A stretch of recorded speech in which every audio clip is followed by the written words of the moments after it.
Back. Properties of Solutions, homework Part 4.5. Yeah, this is not a retake. This is. Do you be hearing something? Yeah, something from the speakers. I hope it's not interfering. But anyways, we're doing our practice for this video. Yes, there's a lot of it. There's 9 of these. Yeah, to the board. I stand into video better. Okay, so finding out how much will not dissolve, I'm going to have to do a little bit of math, okay? What will dissolve versus what's added will give me what did not dissolve. So 120 grams of NaNO3 is added to 100 grams of water at 40 degrees.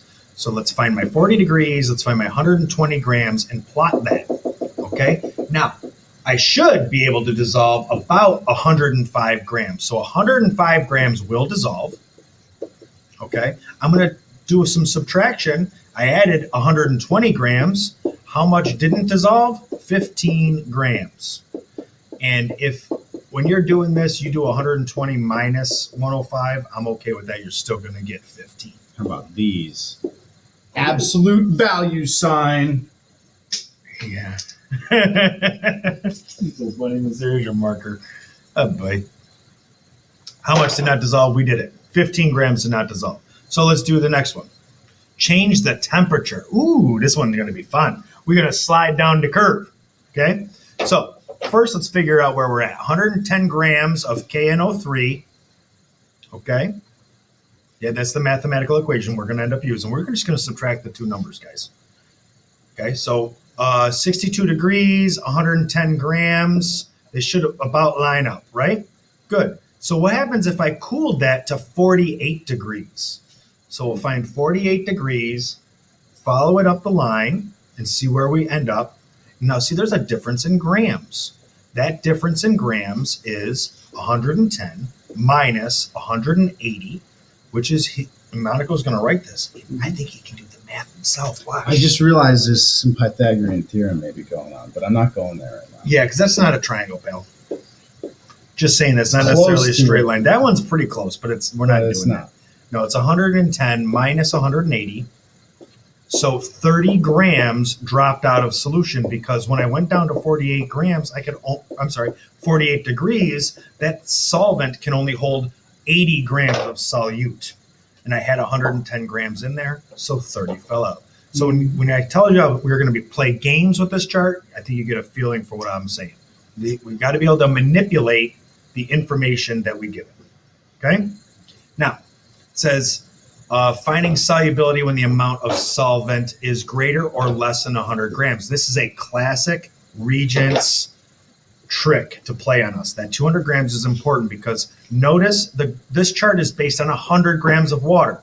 Well, if I have twice the water, do you think I can dissolve twice the stuff? You're right. I can. And here's the other piece. If I have half the water, I can only dissolve half the stuff. So let's find out at 60 degrees how much I should be able to get of KCl in solution. So follow 60 degrees up to KCl. And I see that I can dissolve about 45 grams of KCl in 100 grams of water. So I'm going to multiply it by 2 because now I'm talking about 200 grams of water,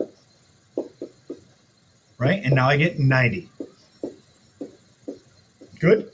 I can do 90 grams in 200 grams of water. The answer is 90. Yep. The answer is 90. Good. So I don't know what you're writing there, but okay. I was putting my units in because Okay. I was being sloppy with my units. You're good. Next piece. Determine if a solution is saturated, unsaturated, or supersaturated. So we had to figure out which one of those three I am. The answer is going to be one of them. And we learned video 4.0.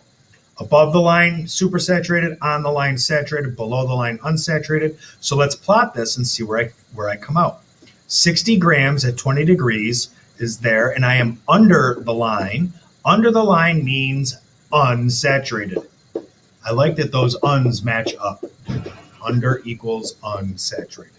That makes rational sense. Yep. Good? Good. Moving on. Now what happens when I add, how much can I add to make it saturated? So apparently I am unsaturated. Mm-hmm. So it says how many grams of KCl are needed to saturate the solution at 50 degrees. So find 50 degrees, go up to KCl, I need to add approximately 42 grams, we'll call it.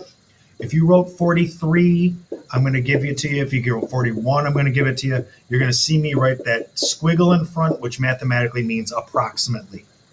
Okay? If you wrote 45, you're wrong. If you write 40, you're wrong. There is a range, but you got to be closer, so be careful. Okay? The leeway helps. Find the mass of solute that does not dissolve. This is going to be subtraction now. It says how many grams of NH4Cl will not dissolve if 60 grams is added at 20 degrees. So let's find 60 grams, let's find 20 degrees, and plot that. Now let's compare that to the line of NH4Cl. I should be able to get, it looks like maybe 30, would you say 7 or 38? 38. 38, and I added 60. So the difference between 60 and 38 is something like, 22. So 22 grams of that NH4Cl will remain as a powder on the bottom of the solution, much like the picture we showed you before, where there's solid on the bottom, the top is saturated. Okay, so it won't dissolve anymore. Okay, finding the mass of solute that precipitates when I change the temperature. I like the change of the temperature because this one's I get to slide down the ramp. Okay, like Chutes and Ladders. You never did play Chutes and Ladders, did you guys?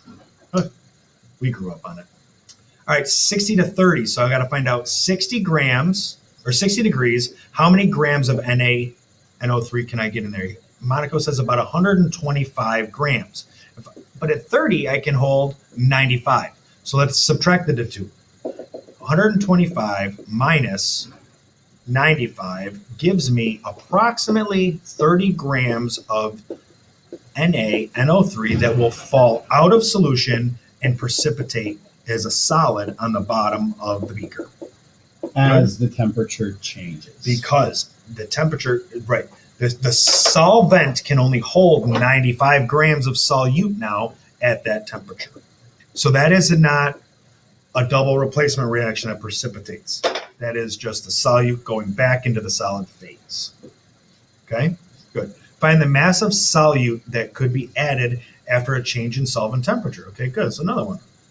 So a saturated solution is heated from 30 degrees to 50 degrees. So I'm going to go opposite now. I'm going to heat. So I'm going to start at 30 degrees and go to 50. So at 30 degrees, I can get about, looks like 48 again. I can get 48 grams in. I'm saturated, so I put 48 grams in, right? If I heat it up to 50 degrees, it could hold more like, 84, 85? So now the difference is how much more I could add. So 84 minus 48, very complex math so far in this unit, by the way. I know. Really stressing us out. Oh, 4 and 2 is 6, and 40 is 46. 36, got you. It's late in the day for me. 36 grams more I could add. Okay, good? Any questions? Nope. All right, good. Phone a friend. I think we've got to be about done here. Find the mass of solute that's dissolved if the solvent mass is other than 100. So I went 50 grams this time Okay, well, because I wanted to show both ways. let me drop some logic on you, son. All right, drop me some logic. Well, if I double the amount of the solvent, I can put in how much more solute. Double the solute. Well, what happens if I half the amount of solvent? Well, it's a 1-to-1 ratio here. Yeah, I'm going to half the amount of solute that I can do. So first, let's find out how many I can get in 100 grams, and then we'll go from there. So NH3 at 25 degrees. So find 25 degrees, find NH3. Got it. Okay, how many grams can I get in of NH3? About 50. 50 grams So- per 100. Now, if I can get in 50 grams in 100 grams of water, how many grams can I get into 50 grams of water? Guess what? It's half. What's And the half of equivalent 50 ratio? is 25 grams. over 50. The answer is 25 grams. Okay? Monaco's showing you some equivalent math, and Ratio. that should be it. You guys got lots of practice, so do your practice. We didn't tell you what practice to do. Do